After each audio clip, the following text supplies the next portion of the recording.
मित्रांनो, तर लक्ष्मी निवास या मालिकेच्या आजच्या भागात आपल्याला असं बघायला मिळतंय की लक्ष्मी निवास दोघेही लग्नावरून घरी आलेले असतात. ते दोघेही रूममध्ये येतात. निवास खूप रडत असतो. भावनाबद्दल जे झालं आहे त्याबद्दल त्याला वाईट वाटत असतं. लक्ष्मी त्याला समजावत असते. निवास म्हणतो, लक्ष्मी अगं बघतेस ना भावनाच्या बाबतीत काय झालंय. अगं आधी तिचं लग्न ठरत नव्हतं आणि लग्न ठरलं की अडचणी आल्या. पैशांची अडचण तर फार मोठी होती आणि त्यातून पण आपण सावरलो. श्रीकांतरावांनी आपल्या पुढे कोणतीही अट ठेवली नाही. लग्नासाठी ते तयार झाले. आपण पण छान लग्न लावून देणार होतो, पण हे सगळं होऊन बसलंय. आता भावनाला कसं सांभाळायचं, आपण कसा धीर द्यायचा. लक्ष्मी निवासला धीर देते आणि सगळं नीट होईल, सगळं ठीक होईल असं सांगते. तरी ते दोघं रडत असतात. तर इकडे व्यंकी रात्री झोपलेला असतो. त्याला वाईट वाटलेलं असतं. संतोष जे काही बोललाय की या अनाथाला आणून सांभाळले, यात आपण ह्याला पोचतोय, हे त्याला सगळं कळलेलं असतं. तो न जेवता झोपून जातो आणि तिथे जान्हवी येते. जान्हवी व्यंकीला समजावते, मनाला लावून घेऊ नको म्हणते आणि त्याला प्रेमाने जीव घालते. व्यंकीला पण चांगलं वाटतं. तर इकडे वीणा, संतोष रूममध्ये आलेले असतात. संतोष भावनाबद्दल जे काही झाले त्याबद्दल चिडचिड करत असतो. भावनाने घेतलेला निर्णय त्याला पटला नाही हे सारखं बोलून दाखवतो. वीणा त्याला समजावते आणि भावनाच्या पाठीशी आता खंबीरपणे उभं राहायला हवं. 2-4 दिवसाचा प्रश्न आहे, नंतर ती आनंदी तिच्या घरी जाईल असं तिलाही वाटत असतं. संतोष गप्प होतो. तर इकडे सिंचना हरीवरती राग काढत असते. मगाशी हरी काहीच बोलला नाही. भावनाला ठणकावून सांगायला हवं होतं, त्या मुलीला तिच्या घरी सोड म्हणून त्याला खूप बोलून दाखवते आणि ती झोपते. हरीला वाईट वाटत असतं. आपण भावनाला काही बोलू शकत नाही, बायकोला दुखावतोय ना, काही कामधंदा करत नाही म्हणून त्याला अजून वाईट वाटतं. तर इकडे भावना आनंदीला झोपवण्याचा प्रयत्न करत असते आणि तिथे जान्हवी येते. जान्हवी, भावना दोघी रडत असतात. आज जे काही झालंय ते त्यांना पुन्हा पुन्हा आठवत असतं.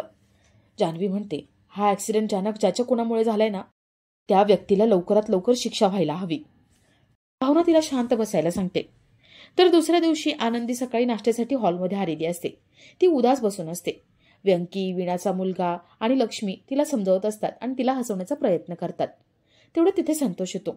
संतोष म्हणतो, आई हे सगळं काय चालू आहे. अगं किती दिवस हे चालणार आहे. तुम्ही भावनाला काहीच बोलणार नाहीये का. या मुलीला एक ना एक दिवस तिच्या घरी पाठवावं लागेल. आत्ताच पाठवून द्या. सगळ्यांना काय आपण पोसत बसायचंय का. वीणा त्याला समजावते, असं बोलू नका. भावनाने जो निर्णय घेतलाय तो 2-4 दिवसासाठी असेल. आपण तिच्या पाठीशी खंबीरपणे उभं राहू, तिला समजून घेऊ असं सांगते. तेवढं तिथे भावना येते. सगळेजण गप्प होतात. लक्ष्मी विचारते, भावना अगं ती पोहे खाईल का. भावना आनंदीला पोहे भरवत असते. संतोष स्पष्टपणे भावनाशी बोलतो. तो म्हणतो, भावना अजून किती दिवस हे चालणार आहे ग. तुझ्या पुढच्या आयुष्याचं काय. अगं आता तुझं लग्न गेलंय, पण पुढे तुझं लग्न होईल, तुला मुलाकडचे बघायला येतील, त्यावेळेस हिचं काय करणार आहेस. अगं आज ना उद्या हिला पाठवावंच लागेल ना, मग आत्ता का पाठवून देत नाहीये. तू आयुष्यभरीची जबाबदारी घेणार आहेस.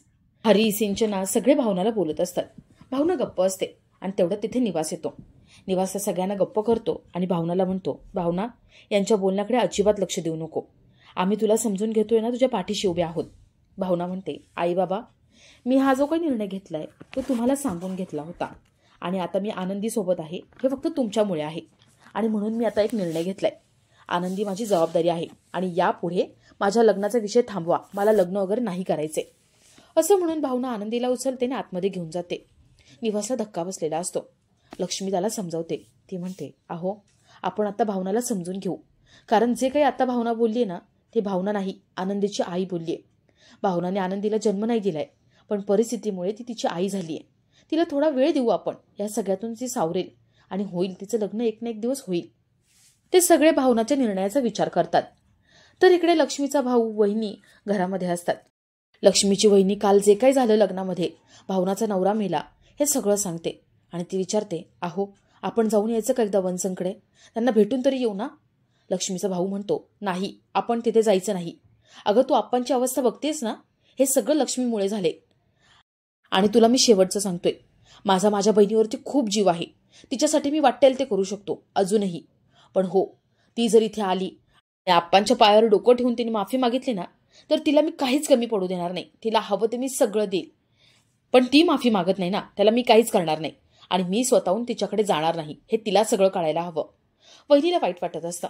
लक्ष्मीचा भाऊ म्हणतो, विसरू नको आपल्याला एक मुलगा आहे आणि त्याला अजूनही माहिती नाही त्याला आत्या आहे. ते दोघेही विचार करत असतात आणि त्यांचा मुलगा दुसरा तिसरा कोणी नसून विश्वा असतो. तोच विश्वा ज्याचं जान्हवीवरती प्रेम आहे. तर इकडे सिद्धूच्या घरी डॉक्टर आणि पोलीस आलेले असतात. ते हळू आवाजात काहीतरी बोलत असतात. नीलांबरी त्या सगळ्यांना बघते. नीलांबरी मनात विचार करते आणि म्हणते, पोलीस तर दरवेळेस आहे, पण डॉक्टर का आलेत? नक्कीच काहीतरी गडबड आहे. त्या सगळ्यांचं बोलणं चालू असतं. डॉक्टर संपतला म्हणतात, तो ॲक्सिडेंट झाला होता, त्यातले 2 जण गेले. मुलीला किरकोळ लागलं होतं, पण तिला पण डिस्चार्ज दिलाय. तेवढं तिथे सिद्धू येतो. संपत म्हणतो, याच्यासमोर काही बोलू नका. सिद्धू पुढे येतो आणि डॉक्टरांना विचारतो, डॉक्टर साहेब, अहो तुम्ही इथे कसं काय? डॉक्टर म्हणतात, अरे काल नाही का ॲक्सिडेंट झाला होता, ती फॅमिली गावाला गेली आणि व्यवस्थित आहे हेच सांगायला आलो होतो. सिद्धू खूप खुश होतो. संपत म्हणतो, आता झालं ना समाधान, आता कामाला लागा. सिद्धू आपलं कामाला लागतो. संपत इथे त्या पोलिसांना म्हणतो, ते CCTV फुटेज क्लिअर करून टाका आणि कोणी तक्रार केली तर माझ्याकडे या. पोलीस ठीक आहे म्हणतात आणि निघून जातात. तर इकडे विश्वा घरी येतो. तो आई, बाबा, आजोबा या सगळ्यांना भेटतो. विश्वाचे आई बाप दुसरे तिसरे कोणी नसून तिचे भाऊ आणि बहिणी असतात. म्हणजेच विश्वाचं जान्हवीवर, याचाच अर्थ लक्ष्मीच्या मुलीवरती प्रेम आहे, म्हणजे त्याच्या आत्याच्या मुलीवर. पण ही गोष्ट ना त्याच्या आई वडिलांना माहिती आहे ना विश्वाला. तर तो आतमध्ये येतो, सगळ्यांना भेटतो आणि सगळ्यांशी गप्पा मारत असतो. तर इकडे गाडे पाटलांचे इथे काही लोक येतात. त्यांच्या घरावरती अतिक्रमणामुळे घर तोडण्यात येणार असतं. सगळेजण मदत मागत असतात. अधिराज पुढे जातो आणि म्हणतो, मी जाऊ? मी सांगू का त्यांना? आपले ते अशी मदत होत नाही. गाडे पाटील म्हणतात, नाही रे, तुला काहीच अक्कल नाहीये, सगळं सिद्धू सांभाळेल. ते सिद्धूला पुढे पाठवतात. सिद्धू, गाडे पाटील त्या सगळ्या लोकांना धीर देतात आणि सिद्धू कार्यकर्त्यांसोबत त्या लोकांची मदत करायला निघून जातो. अधिराजही तिथे जाणार असतो. गाडी पाटील त्याचा अपमान करतात आणि त्याला घरात बसायला सांगतात. हे नीलांबरीला आवडत नाही. ती रागाने गाडी पाटलांकडे बघत असते. तर इकडे विश्वा घराबाहेर येतो आणि तो जान्हवीला फोन लावतो. जान्हवीच्या घरची परिस्थिती काय आहे हे समजावून घेतो आणि तिला म्हणतो, जान्हवी, कॉलेजला येतेस ना? जान्हवी म्हणते, घरात तितकं सगळं चालू असताना मी कॉलेजला यायचं? मी येणार नाहीये.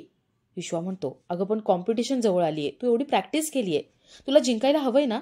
जान्हवी म्हणते, मी अजिबात भाग घेणार नाहीये त्या कॉम्पिटिशनमध्ये, आणि एवढंच तुला वाटतंय ना, तर तू कॉम्पिटिशनमध्ये भाग घेऊन जिंक, पण मला पुन्हा फोन करू नको. जान्हवी फोन ठेवून देते. विश्वाला वाईट वाटत असतं. तो विचार करत असतो आणि तेवढं तिथे आई येते. आई विचारते, विश्वा काय झालंय, कसलं टेन्शन घेतलंय? विश्वा म्हणतो, आई तुला माहिती ना, ती माझी मैत्रीण जान्हवी, तिच्या मोठ्या बहिणीचं लग्न होतं, पण ते लग्न मोडलं. आई म्हणते, असंच असतं रे काही काहींचं. विश्वा काही खरं सांगत नाही. विश्वाचे जर इथं खरं सांगितलं असतं तर विश्वाची आई म्हणजेच लक्ष्मीच्या बहिणीने त्याला सगळं खरं सांगितलं असतं आणि तिथे सगळे प्रॉब्लेम सॉल्व्ह झाले असते. पण त्यांच्यामध्ये थोडं बोलणं होतं आणि विश्वा विचारतो, आई आता जान्हवी जात नाहीये, मग मी जाऊ का कॉम्पिटिशनमध्ये? तिचं नाव नोंदवून येतो, तिला सपोर्ट करतो, तिला घेऊन जातो. आई म्हणते, हो जातो. तो या सगळ्याचा विचार करतो. तर इकडे सिद्धू अतिक्रमण होतंय त्या ठिकाणी येतो. घरं तोडली जाणार आहेत. ती लोक ऑफिसरशी बोलत असतात, पण ते काही समजून घ्यायला तयारच नसतात.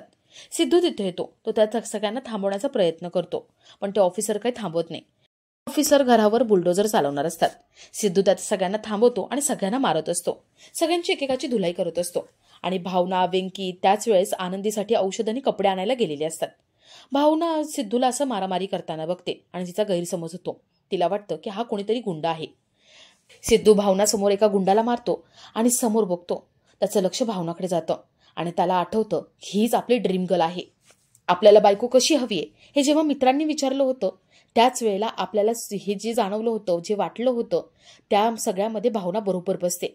भावना हीच आपली बायको होणार असं त्याला वाटायला लागतं आणि तो प्रेमामध्ये असतो. तो हवेत तरंगायला लागतो. भावना, वेंकी तिथून निघून जातात आणि सिद्धूचे मित्र म्हणतात, सिद्धू प्रेमात पडला वाटतं. सगळे त्याला चिडवत असतात.